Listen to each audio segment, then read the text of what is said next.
हरिशरणम्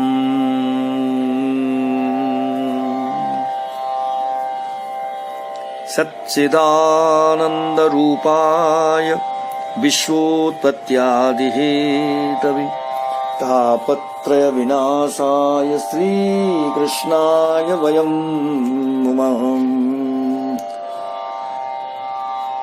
यं प्रव्रजन्तमनुपेतमपेतकृत्यं द्वैपायनो विरहकातर आजुहाव पुत्रेति तन्मयतया तरवोऽभिनेदुः तं सर्वभूतहृदयं मुनिमानतोऽस्मि। यस्मानुभावमखिलश्रुतिसारमेकम् अध्यात्मदीपमतितितिर्षतां तमोऽन्धं संसारिणां करुणयाः पुराणगुह्यं तं व्याससूनुमुपयामि गुरुमुनीनाम्। श्री कृष्ण गोविंद हरे मुरारी, हे नाथ नारायण वासुदेव। जय जय राधा रमण हरि बोल, जय जय राधा रमण हरि बोल, जय जय राधा रमण हरि बोल, जय जय राधा रमण हरि बोल। आज हम मनमंत्र के बारे में चर्चा करेंगे। वासना जो है ना, वो दो प्रकार की होती है, एक शुभ वासना और दूसरा अशुभ वासना। महापुरुषों की कृपा से शुभ वासना होती है और उनके द्वेष से अशुभ। वैकुंठ के द्वारपाल जय विजय को सनकादि ऋषियों ने द्वेष से अशुभ वासना हुई और बहुत जन्मों तक उन्हें भगवान की दया से वंचित रहना पड़ा। यद्यपि उन पर भी भगवान का अनुग्रह था और भगवान बार बार अवतार लेकर उन्हें वासनाओं से मुक्त करते रहे, परंतु उनका जीवन बहुत दिनों तक नीरस ही रहा और उन्हें बहुत विलंब से भगवत कृपा की अनुभूति हुई। इसके विपरीत प्रहलाद को गर्भ में ही सत्संग और भगवान के परम भक्त नारद की कृपा प्राप्त हुई। तत्क्षण भगवत कृपा अनुभव प्राप्त करके वे कृतकृत्य हो गए। इसीलिए कर्म वासनाओं का त्याग करके सद्गुण और सदाचार के अनुसार अपने जीवन का निर्माण करते हुए भगवत कृपा का अनुभव करते रहना चाहिए।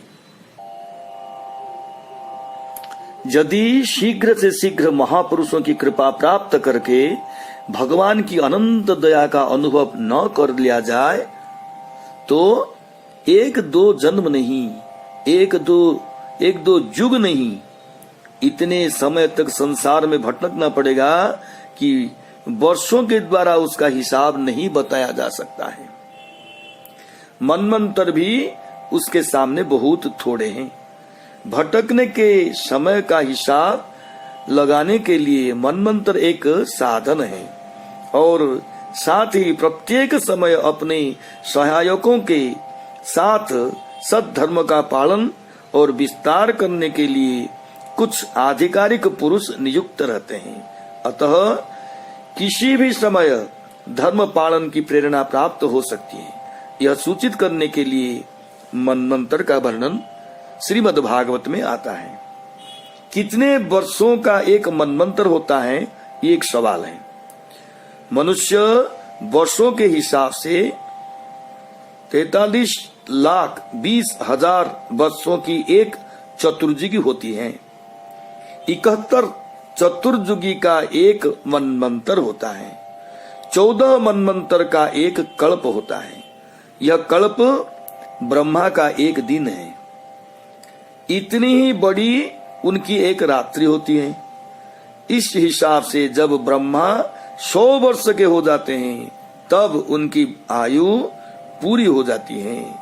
ब्रह्मा के एक दिन में 14 मनु बदल जाते हैं। इस श्वेत 12 कल्प में स्वयंभुव, स्वारोचिस, उत्तम, तामस, रैवत और चाक्षुष नाम के 6 मनु व्यतीत हो चुके हैं। 7वें वैवस्वत मनु वर्तमान है। आगे 7 मनु और होने वाले हैं। उनके नाम हैं सावर्णी, दक्ष सावर्णी, ब्रह्म सावर्णी, धर्म सावर्णी, रुद्र सावर्णी, देव सावर्णी और चंद्र सावर्णी। प्रत्येक मनु के समय में विशेष विशेष देवता, उनके पुत्र, इंद्र, सप्तर्षि और भगवान के अवतार हुआ करते हैं।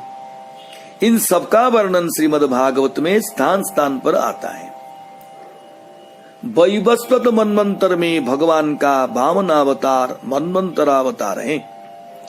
कश्यप, अत्रि, वशिष्ठ, विश्वामित्र, गौतम, यमदग्नि और भरद्वाज सप्तर्षि हैं। आदित्य, वसु, रुद्र, विश्वदेव, मरुदगण, अश्विनी कुमार और रूपगण देवता हैं। पुरंदर नाम के इंद्र हैं। वैवस्वत मनु के 10 पुत्र हैं।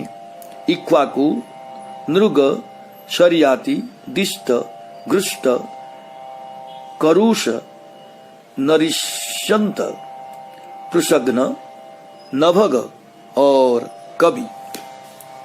इसी प्रकार पृथक पृथक प्रत्येक मनु अपने शासन काल में सद्धर्म की रक्षा और प्रचार करते हैं और इनके पुत्र, ऋषि, देवता आदि स्थान स्थान पर गुप्त रूप से रहकर धार्मिकों की सहायता करते हैं। अधिकारी पुरुषों के सामने प्रकट होते हैं और उनके उद्धार का साधन भी बतलाते हैं। इससे श्रीमद् भागवत में मनमंत्र की व्याख्या सद्धर्म शब्द से की गई है।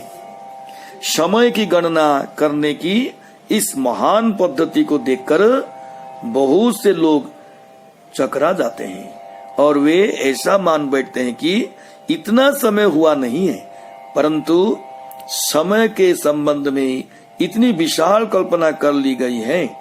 उन्हें समझना चाहिए कि मनमंत्रों की गणना के अनुसार इस कल्प की पृथ्वी की जितनी आयु है उतनी ही आयु वैज्ञानिक दृष्टिकोण से भी है।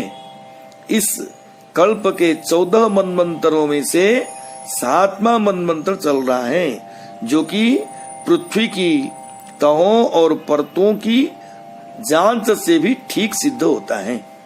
भारतीय शास्त्रों की परंपरा जब से प्राप्त हुई है तब से मनमंत्र की गणना का यह क्रम है। ब्रह्मा के एक दिन का जो हिसाब गीता में लिखा गया है, वही हिसाब और वही श्लोक शाकल्य संहिता, निरुक्त, महाभारत, समस्त पुराण और ज्योतिषों के ग्रंथों में भी पाया जाता है। मनु का जैसा चरित्र भारतीय ग्रंथों में वर्णित हुआ है, दूसरे देशों में वैसे ही चरित्र वाले दूसरे व्यक्तियों का वर्णन मिलता है। जैसे वैवस्वत मनु प्रलय के समय वनस्पतियों के समस्त बीज और सप्तर्षियों को लेकर एक नाव पर बैठ जाते हैं और वह नाव हिमालय की चोटी से बांध दी जाती है। प्रलय का जल घट जाने पर फिर उन्हीं के द्वारा सृष्टि होती है और वे बहुत दिनों तक जीवित रहते हैं। न कि एक मनमंत्र के बाद दूसरा मनमंत्र और एक कल्प के बाद दूसरा कल्प, इस प्रकार सृष्टि की परंपरा चलती रहती है। जय श्री कृष्ण। जय जय राधा रमण हरि बोल, जय जय राधा रमण हरि बोल। श्री कृष्ण गोविंद हरे मुरारे, हे नाथ नारायण वासुदेव, हे नाथ नारायण वासुदेव, हे नाथ नारायण वासुदेव। जय जय राधा रमण हरि बोल, जय जय राधा रमण हरि बोल। हरि शरणम।